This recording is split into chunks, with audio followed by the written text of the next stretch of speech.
YouTube? Welcome back to another video. People ask this question so often on Reddit and other places. They get a piece of hard music. I'm looking at this today. This is a Telemon suite. This is the Alan Rafe book. Alan Rafe. I actually don't know how he pronounces it. And I just flipped to one of the fantasies that I have not worked on and found a page that looks kind of unfun to learn. The question people ask is, how do I learn this? Oh my God, where's the recording? Let's talk about that real quick, because there are a lot of ways to go through this process. What I would call the easy way, even though it's technically not that easy and you are putting in some work, is to just listen to recording and kind of learn it by rote. Obviously, you have the music in front of you. I'm looking at this page, yes.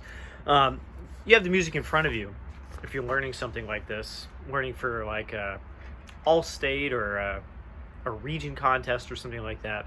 You have the music, but you might not know how it goes, which is the most common question. How does this go? Do you have any tips?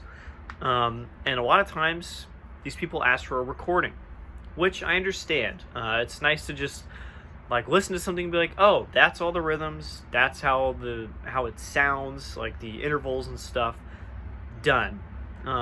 But sometimes there isn't a recording, and sometimes that's not the best way to learn something. Let's go through some different strategies you can use to learn difficult music.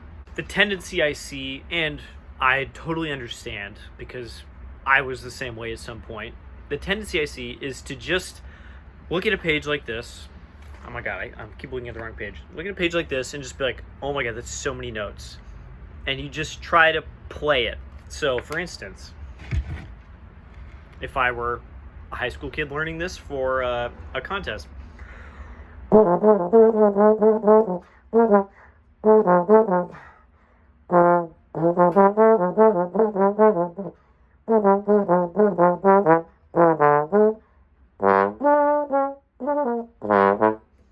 That's exactly what I hear sometimes when we hand out new music, or maybe it's something unfamiliar and they've worked on it for like a little bit and we ask them to play it at tempo. That's what I hear. I hear fluff. No real notes, no real rhythms, just fluff. And again, I understand where this is coming from. If you don't have a deep basis in music, you've not studied it for a long time, you don't know like kind of theory, how to like understand intervals really well, seeing something like this is just really intimidating. It's like going straight from adding numbers to calculus. It feels like that. But it doesn't have to be that hard. So let's talk about some ways to move through that initial fear of seeing some music like this and how to just break it down. First things first, let's get the easy stuff out of the way. This is the first page of this fantasy in F major, as you can see at the top, which does give a little bit of it away. We're in the key of F. We got one flat. Everything's in key of F. There's going to be some stuff that's probably in D minor. There's probably going to be some stuff maybe in like B flat major. We're in the key of F. One flat, couple chromatic notes every once in a while. It's going to be pretty easy. And the section I was playing in, which is on the next page, is in 3/8. So we got 3 beats per measure and they're eighth notes, which means that these 16ths look really scary, but they're not necessarily just fast. Fast note, meaning lots of, like they've got lots of beams on them, does not necessarily mean that they're super fast. If you look at the beginning of this piece, we have 30-second notes. Oh my God, that's so scary. But you'll also notice it says largo at the top, which means really slow. So, you're probably beating the 8th note here and not the quarter note. And these 30-second notes, actually not that fast. And if you know your F major scales, that's all they are. I actually read down the beginning of this before I did the video, and I was like, you know what? This is too easy, and I don't want to play this at the top of the video. So I used this 3/8 section instead. We want to look at all those basic things, right? So we're in key of F. We're at 3/8. We're going to go to the next page, which is the one we're actually looking at. And we want to check out the easy stuff. We're going to forget the notes for a minute. Just look at rhythms. Nothing really difficult here. This is just 16ths. We're in 3/8. I'm using this for our our beat for the moment. This is eighth notes. 1, 2, 3, 1, 2, 3. Da, da, da, da, da. These are now 16ths. And for these measures, those are just 16ths. Da da da da da da da da da da da da da da da. It's really hard to read music mirrored, but I think I just did that correctly. I'm just looking at the rhythm, nothing else. Something about rhythm is that you can play the correct rhythm and not the correct notes, and it sounds like music. So if I were to play this, but not play any of the correct notes, I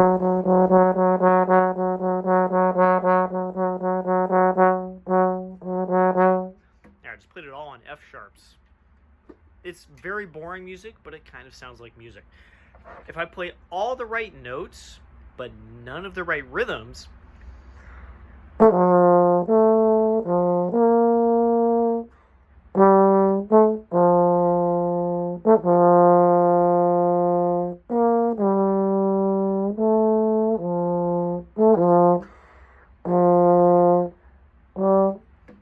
yes, those are all the right notes, and it sounds consonant. It doesn't sound bad, but it doesn't really sound like music. You're like, where's the beat? Is something happening here? The rhythm is the most important thing. It's a basis of our pyramid. We got to have some sort of rhythm going for this to make sense, especially in this style where the rhythm is very important to the music. So figure out the rhythms first. If we get to a little more like different section like this, I'm going to slow way down if it's difficult for me. This is not difficult for me because I've worked in music for a long time, but to figure out this rhythm, da da da da da da da da da da da da da da da da. I'm thinking the 16th note all the time so that I can figure out how this subdivides. A measure like this might look confusing. It might look like it's all fast, but again, it's just 3 beats. We've got an eighth note here. We got 4/16ths, which means there's a beat here and a beat here. Da da da da da da. It's actually pretty simple once it's broken down. And again, not looking at the notes, just looking at the rhythms, because the rhythm is the most important spot, most important thing. And don't let the way things are beamed, the way things are like spaced out because there's crazy intervals, don't let that throw you off. You're just looking at the rhythms. And once you have the rhythms kind of in your brain, it's okay to do what I literally just did a second ago and play it all on one note. This is an F, so I'm going to play that same section I played at the beginning of the video, just on F.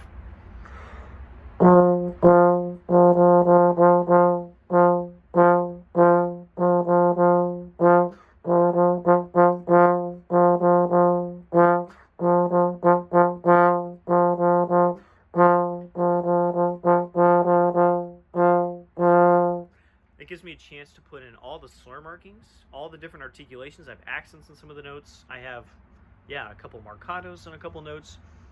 I'm going to start putting in those details before I do all the hard stuff, so that when I put in the actual intervals, all the what stuff might be actually difficult for you, that basic stuff is already there, and you're not having to go back and add in all the correct articulations, all the correct musicality to it.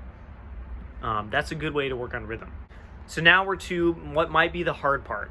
And again, I want us to do this in rhythm, but we're going to do this very slowly, starting at this pickup right here. Ba, ba, ba, da, da, ba, da, ba, ba. Nope, those are wrong notes. I'm singing the wrong notes. Those are A's instead of C sharps that I just sang.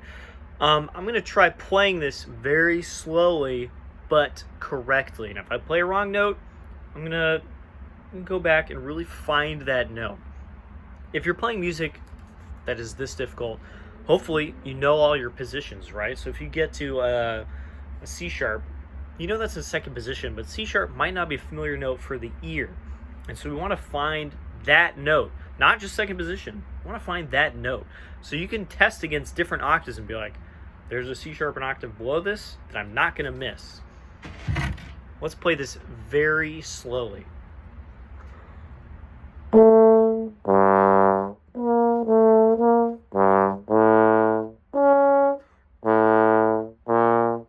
that was a measure with A, C sharp, A, B flat. That's a very familiar interval for me. A tenth, it's just a third, but an octave in between. That's familiar to me. But if you're not familiar with that, and on the page it looks rather big, right? Ba ba ba. It looks really big. Ba ba ba. Sorry, I'm singing the wrong notes again. A. That looks really big. It looks scary. And maybe you miss it and you play an A instead. Keep those ears open and realize, I know what an octave sounds like. That's the same note, just higher, right? That sounds like an octave. So what's the correct note?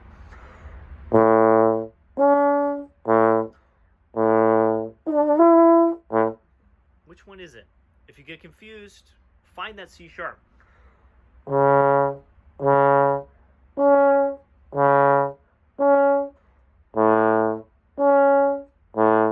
Be picky. This is something I run into a lot, especially with my high school students, is they'll play the wrong partial for a long time. They're playing all the correct positions, but they've kind of turned off their ears, and they're going, I'm doing this correctly.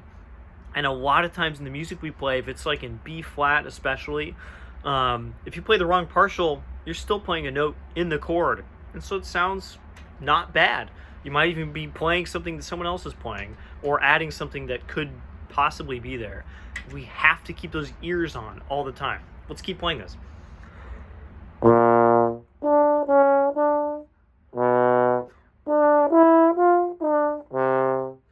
There's some big intervals here. I've already played this, so it's a little bit familiar to me. But again, if you're confused, slow down, stop, find one note. Maybe it's B flat to D. I'm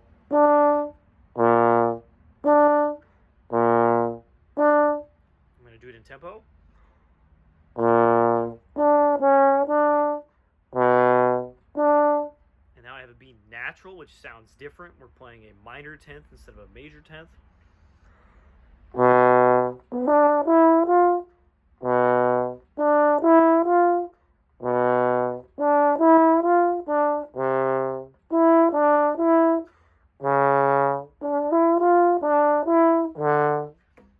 Again, my face and my ear are kind of hearing those top notes a partial low, and so I'm just missing some of them sometimes. I'm going to go back.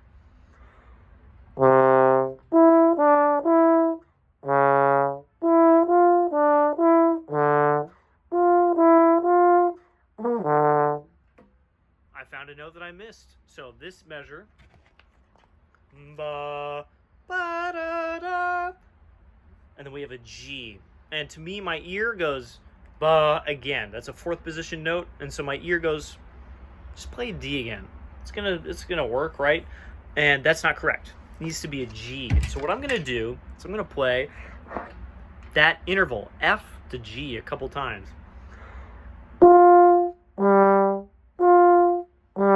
Once I find the G, I'm like, okay, G, D, G. Now I kind of have that in my head.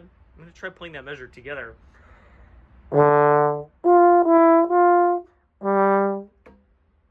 I'm going to do that a few times. You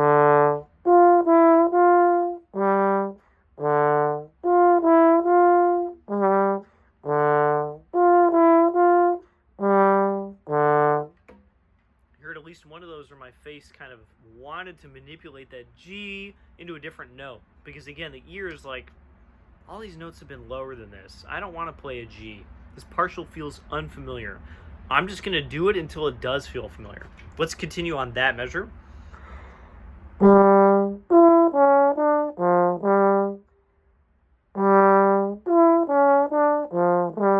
This one's got some odd intervals in it. So we have a major 6, ba, ba, and then we have the C sharp again, da, ba.